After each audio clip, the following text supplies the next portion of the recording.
Hey, Alex, Hey, how how you doing? hey, how are you? I'm good. How about yourself? Just got done with a little training. About to get some food in. Just relax for the rest of the day. How about yourself? I'm good. Just been hanging out. I'm actually off from work today, so Oh yeah, just been chilling. that's what's up, man. I work at Nike. Oh really? Yeah. Oh, that's really cool, man. Where at? New Jersey. Oh, that's really cool. That's really cool. Yeah. Yeah. You like it out there? Yeah. It's been freezing cold the past couple of days. Okay. Yeah, I've heard. My girlfriend lives out that way. Where where are you located at? But right now I'm in Grand Rapids, Michigan. Oh, nice. Yep. It must be double freezing. Yeah, it's very cold out here. It's very cold. Very cold. Thanks again for coming on. Hey man, thanks for the opportunity, man. I appreciate the invite, man. Thank you. Yep. So, welcome to episode number 122 of the Blitz Take. I'm here with 2025 NFL draft prospect from Moravian University, Jordan Bingham, and I'm excited to have him on to get his story on how he became the player he is today and everything else. So, welcome. Man, thank you. I really appreciate the opportunity. Get on here and share my story, man. Thank you. How did your recruiting process go in the beginning stages of your high school career? Start like in high school. It was difficult, man. I would say, to say the least. I had a really good head coach who was like really good at the aspect of football, but I didn't really think that much effort was put into the guys who wanted to keep playing football beyond that.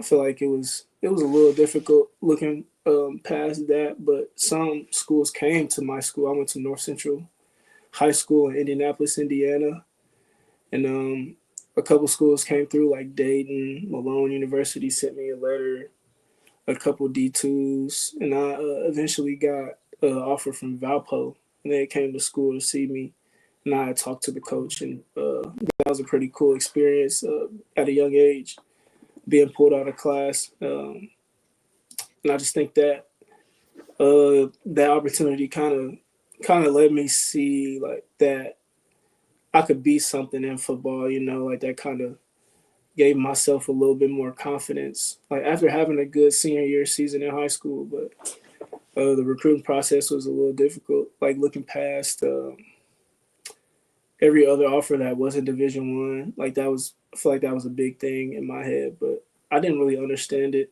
like as I do now. But yeah, Valpo gave me the opportunity to come represent them, and I made the most of that. How did you finalize to pick to go to school at Moravian? Moravian, honestly, it was kind of a luck. So at my old school at Valparaiso in Indiana, there was an intern there by the name of Yoni Offit, a guy who's now a defensive coordinator at Moravian. Big ups to him. Shout out him. Shout out Moravian football. Um, yeah. So he called me one day like when I was in summer school, and I was like in the middle of doing schoolwork, and I had fell asleep doing it. And he called me one day like randomly out of a nap. He woke me up out of a nap, and I didn't realize it was him till I answered the phone. And I really like once I figured out it was him, like I initially thought he was going to offer me a position at my old school, but he had told me that he had got a new job. I feel like that was kind of like eye opening right there. The fact that football can really I don't know, as long as you stay good with people, I feel like that you can do a lot. Like you treat people with respect and be kind. I feel like that'll go a long way. And I feel like that connection was established at Valparaiso. And after that phone call, like, I talked to my family. Uh, I didn't really have a ton of looks coming out of Valparaiso, but I looked it over with my family, I didn't really take a visit out there. They showed a lot of effort in the getting me to the school, especially with like financial aid and stuff like that. Shout out to Erica, and they we all got on a Zoom call, and they kind of took the time out to talk to my family, which kind of made kind of hit home for me in making my decision. How is it like playing at the level you're playing at? At Moravian, Yeah. I liked it. I would say coming from Division 1 to Division 3, I feel like it's definitely a difference. I would definitely say the size of line, of O line and D line, and also in the speed of play. I feel like one thing that I really took advantage of was that the game was a little bit slower, and I got to I would say like get to where I needed to be much faster and make the reads much faster, especially having 2 seasons at that level and playing 4 seasons at Division 1. It's just like I don't know. It's more so. It was more so a thing where it's not something I got used to right away. Like it's something it took a couple of weeks, not if not a couple of practices, to get the stuff down, like get my feet right back under me at that level. And I enjoyed it. I had a lot of fun. I had a lot of success. And I met a lot of good people, not just the teammates, but people that like were authorities, like Rebecca May and Mary Beth Spurk, and a lot of other people who were involved with Moravian. So it was a very cool experience. What is your plan for this upcoming season? Well, this upcoming season, well, right now, I plan on training, having a couple pro days. Have a pro day out in Pennsylvania, and I have two actually, and working on a pro day out here in Michigan. And I'm just really hoping for the best, man. Hoping that I get that call one day. Just keep working, keep my head down. 'Cause that's what I stuck with, and so I'm gonna continue doing that. Just working hard, waiting for the opportunity. Who in your family do you look up to and why? Um, if it was one person, it would be my father. But like in my family, it would be like my entire immediate family. I'll say my dad because like he's like the role model in my life. Like I could say that's somebody. I say that's like a real man that actually follows through what he says. Like he always tells me right from wrong. He's never gonna tell me what to do, but he's gonna tell me right from wrong. But yeah, he always sacrificed and always motivated me to do my best in whatever area of life it was. If it was football in the classroom, or even just talking to people, just be the best at whatever it is. And I would say my immediate family because they just get up and bust their ass every day, to make their own way. So just like I'm out here, just like they sacrifice their time, I'm sacrificing mine. So it's kind of like in a way they motivate me externally by me just being home and being able to look them in the face while they go to work, and me just being able to chill at home and eat all the food, take care of the dog. But yeah, they really inspire me to be better and become the man I'm working on to be. What current what current or former NFL player do you compare yourself to? I would say Jamar Chase. I really like that comparison. I feel like we have similar size, and I feel like we have similar play style. We're not the biggest on the field, but at the same time, like when we have the ball in our hands, we're very dynamic, and we run smooth routes. I would say a former receiver, probably Doug Baldwin. He's very shifty. He can very he can really get defenders off balance with his tempo, and that's one thing that we're continuing. Like I'm continuing to work on, like just route running and body control and speed and stuff like that. What makes you a unique player on the football field? One of the most things that one of the things that stands out with me is I bring a lot of energy to the game. Not necessarily just in my play, but my words, trying to motivate my teammates to put them in the best mindset possible for them to execute the job that they need to. Because I don't want to see nobody. I don't want to feel like I'm not. I don't want to feel that I'm not doing everything I can to help somebody out to do better at their job.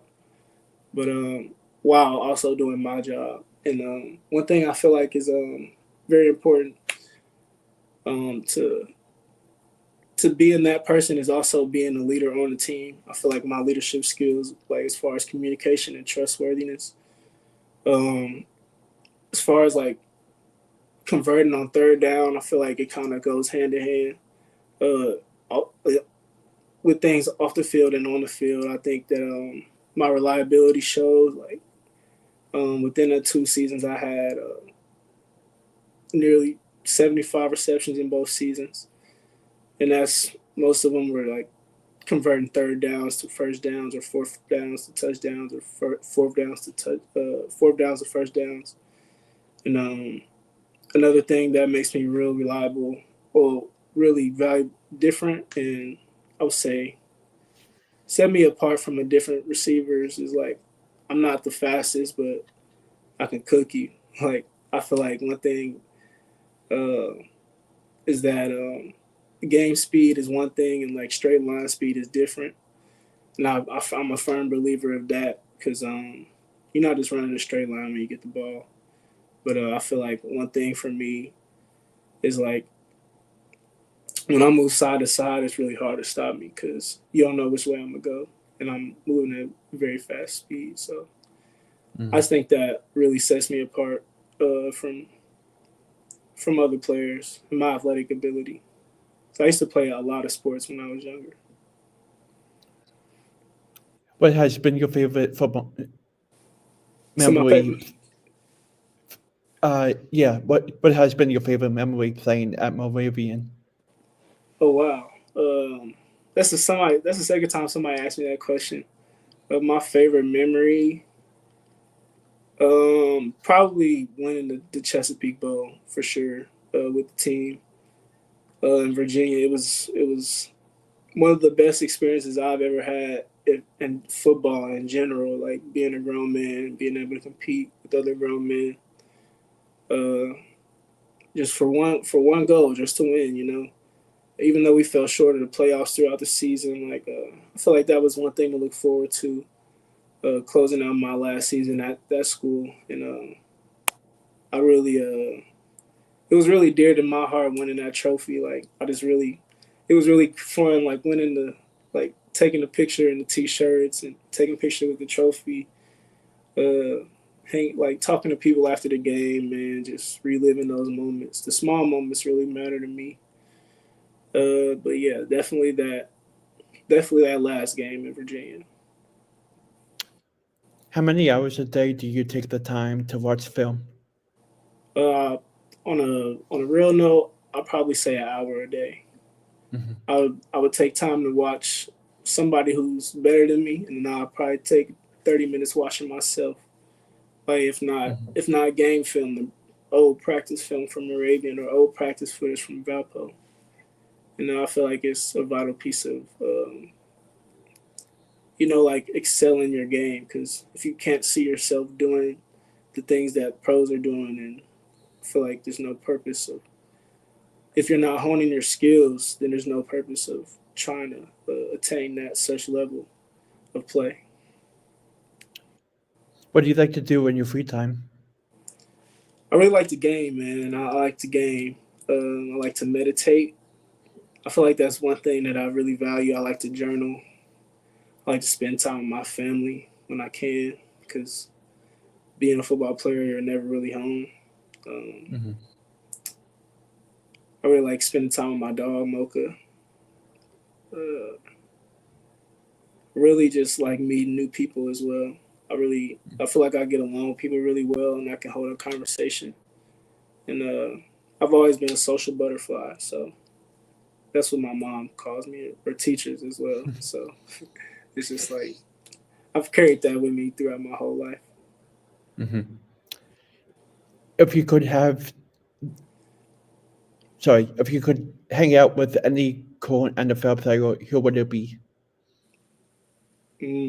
That's a really good question, man. Current NFL player, I'll probably say Justin Jefferson. He seemed like a really cool guy, high energy, just like me.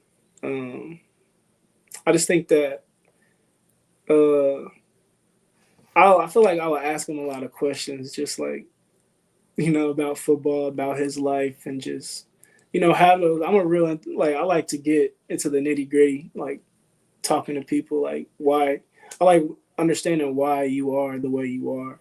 And I would ask him that, so and kind of take that away and implement that into my like thought process about football and the NFL. So yeah, it'll probably be Justin Jefferson for sure. Thanks again for taking the time out of your busy day to come on and talk about your journey. And I wish you nothing but the best of luck. Hey man, thank you, Alex. I really appreciate the opportunity to share my story, man. Thank you. Yep. Thank you. Have a good day. You do the same, man. See you soon. Thanks.